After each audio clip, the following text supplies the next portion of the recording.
In 2048, our planet is overpopulated and has lost access to almost all natural resources.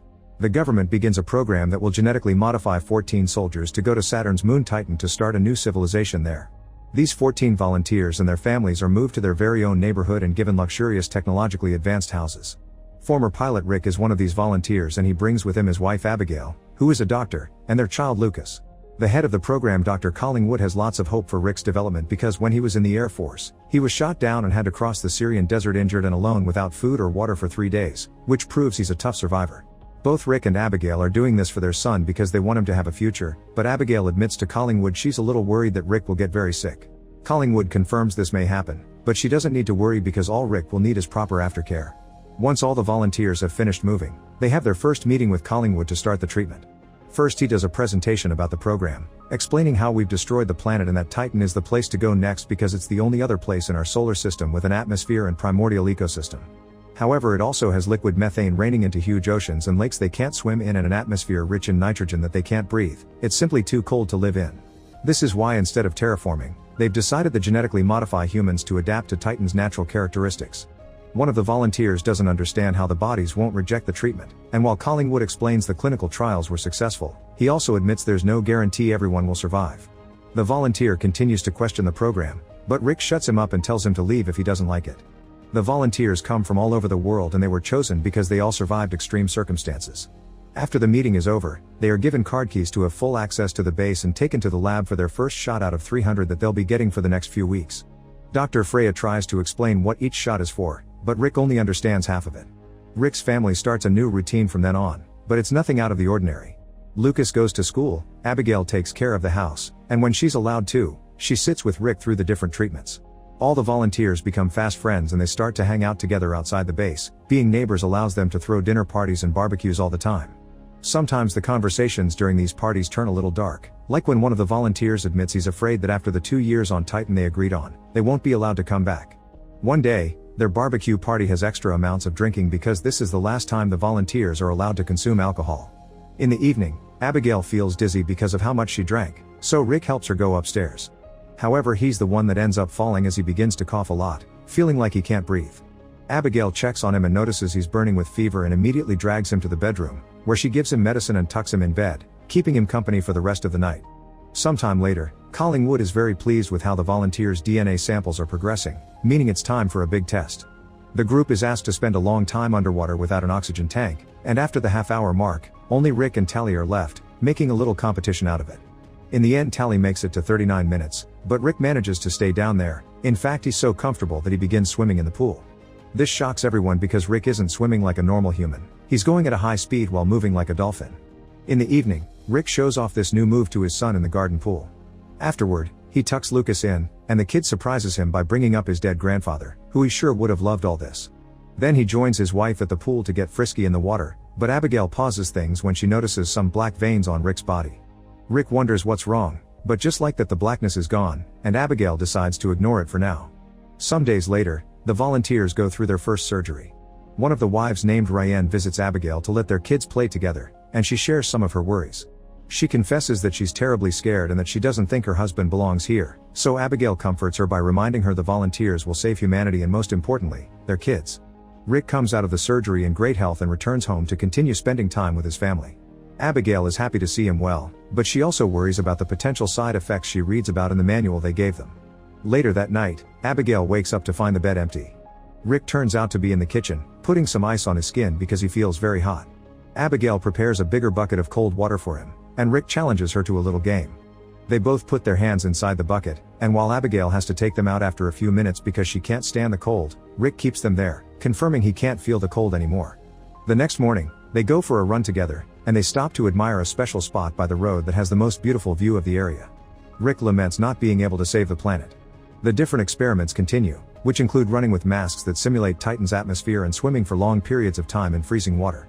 Sometimes a volunteer can't take it and must leave for the day, but in the case of Tally, she's stubborn and wants to stay in the water even when she can barely tolerate the cold. To help her, Rick teaches her to meditate underwater. One afternoon after the testing is done, the volunteers are in the showers, and Rick notices he's losing hair. Tally confirms it's happened to her as well. Suddenly they hear screaming and discover one of the women is having a seizure while throwing up blood. The doctors rush to help her, but nothing they can do can save her, and the volunteers meet the first death in the group. Later that day, the volunteers have a meeting to discuss what happened. Some of them are worried about dying too, but the others remind them that they always knew the risk. Although they shouldn't drink, they decide to do it anyway to help them cope. While Ryan comforts her husband Zane outside, Tally's husband Andrew helps Abigail in the kitchen. He shares the story of how they met and how he fought to get together with Tally until the end. Then Tally joins them to point out that now Andrew is desperate to start a family. When Andrew leaves to put the dishes on the table, Tally confesses Andrew thinks she'll leave for 2 years to get it out of her system and become a good wife, but she wants more than that. Moments later over dinner, Abigail notices all the volunteers have their veins occasionally getting black. Suddenly they hear screaming coming from the garden. Zane is having a breakdown and attacking Ryan. The other guys immediately rush outside and hold Zane down until he calms down while Abigail takes Ryan away. The next day, Freya comes to the neighborhood to give the volunteers extra medicine that will stop them from having the same problems that the dead woman and Zane did. Abigail notices some of those doses are pretty high and asks to talk to Collingwood, but he isn't available. Later in the evening, Rick finds himself throwing up with blood included. Abigail tells him to rest while she cleans, and once Rick isn't watching, she takes a sample of his blood. Afterward, when she moves around the house to lock all the doors, she finally notices there are cameras hidden in the house so that the people at the program can watch them 24/7. The next time Rick uses the pool, he begins to notice his skin is peeling off, but he doesn't seem too worried. When they go to bed, Abigail notices the state of Rick's skin and the fact he's losing hair, making her worry worse. The next day, Abigail looks at Rick's blood in a microscope and discovers it's turning black. Sometime later the volunteers go through the next big procedure, which consists of making their eyes similar to a cat so they can see in the dark. The surgery goes well, but Rick has to keep his eyes bandaged for a while and his family has to help him around the house. One night, Abigail hears Rick groaning in pain as his eyes begin to bleed. They take him to the lab for another surgery, and Abigail approaches Collingwood to ask what's going on, pointing out that something is alive inside of Rick and that she knows about the cameras. Collingwood explains that he didn't want the cameras, but they were an order from the Pentagon for security, and that Collingwood being blind is part of the process. He'll be fine in a few days. Abigail thinks there's more he isn't telling her, but Collingwood sends her home. Abigail goes to her house and begins packing some clothes for Rick when she suddenly hears some sirens. When she comes out, she discovers the army is surrounding Zane's home. She isn't allowed to come closer, but she still sees the terrifying sight that happens next. A mutated Zane throws Ryan through the window, instantly killing her. The soldiers break into the house and shoot at Zane, killing him too. Later at the base, Abigail is watching over Rick and hears more soldiers arrive. Since Collingwood will be busy dealing with this mess, Abigail takes the chance to take Rick's card key and go snooping. After hiding at strategic spots to avoid security, she enters Collingwood's office and finds all the files indicating that the volunteers are having their DNA infused with animal DNA to reach the next evolutionary step, which Collingwood has called Homo Titanians. Meanwhile, Collingwood is having a meeting with Colonel Solano and the people from NASA, who want to shut down the program and call it unproven science. The volunteers are becoming violent and this is entering a criminal area instead of being about space. The last people who tried something of the sort were the Nazis. Colonel Solano wants this experiment out of his base, but Collingwood and his advisor point out that the ministers of defense have the last word, so they aren't leaving unless they say so. After the meeting, Frey also tries to tell Collingwood that they should stop, but he dismisses her. When Rick is sent home, Collingwood comes along to explain his sight will return in 24 hours. They had miscalculated the brain's ability to process enhanced senses and Zane's mind simply overloaded, but a new surgery could fix things. Abigail finally snaps and demands to know the truth, thus Collingwood finally admits they're injecting animal DNA into the volunteers.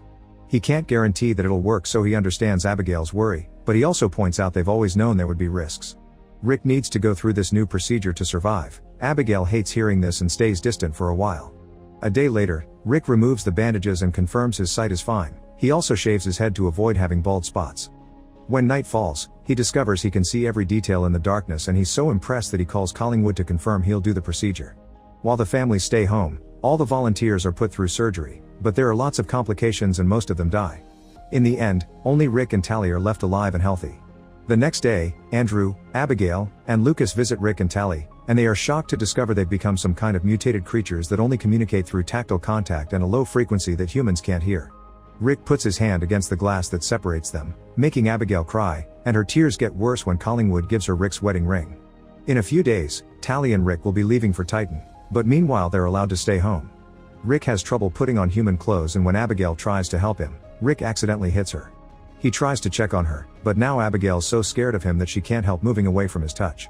Rick spends most of his time in the pool, feeling more comfortable there than in the house. One night after putting Lucas to bed, Abigail looks outside and discovers Tally entering the garden with her hand covered in blood. Rick doesn't look bothered by this and approaches Tally so they can communicate through some weird tentacles that come out from their fingers. At that moment, the army arrives in the neighborhood and finds Andrew dead in the shower. They begin approaching Abigail's house too, causing her to run upstairs to hide with Lucas. The soldiers shoot Tally with tranquilizer darts, and it takes quite a few of them to knock her down. However, when they come closer, Tally reveals she's awake and uses the tentacles to kill one of them. The others immediately respond by opening fire to kill her. Next, the soldiers try to come after Rick, but he easily knocks them out with his new strength. Rick tries to drown the last soldier in the pool, but Abigail hears the commotion and comes out to stop him. Unfortunately, it's too late, and realizing what he's done, Rick runs away. Colonel Solano calls his entire team to begin looking for Rick, ignoring Collingwood when he asks him not to kill him because he's expensive research. Abigail and Lucas are taken to the base for safety reasons, but Abigail leaves when she realizes where Rick went. After making sure she isn't followed, Abigail runs to their special spot and finds Rick there. Abigail offers her hand to prove she isn't scared anymore, and once Rick's tentacles have grabbed her wrist, she kisses him.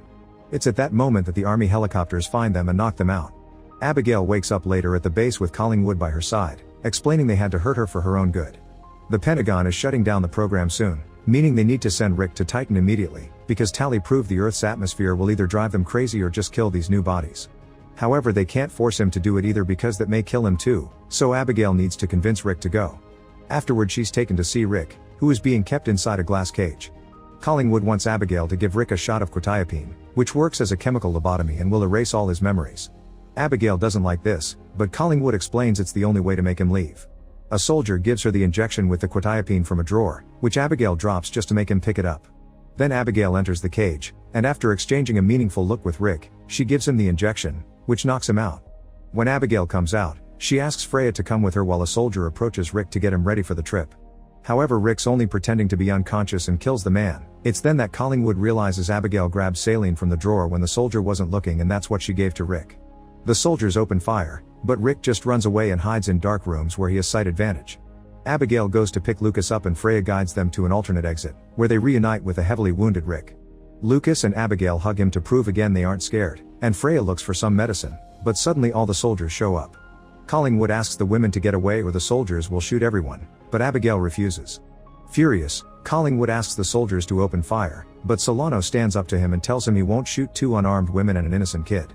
Then he aims his own gun at Collingwood, and all the other soldiers follow his example. As Collingwood gets arrested, Abigail rushes to Rick's side, and her hug allows him to reinforce his most precious memories. Sometime later, Abigail together with Freya become researchers on the Titan II project, using more ethical methods to save the world.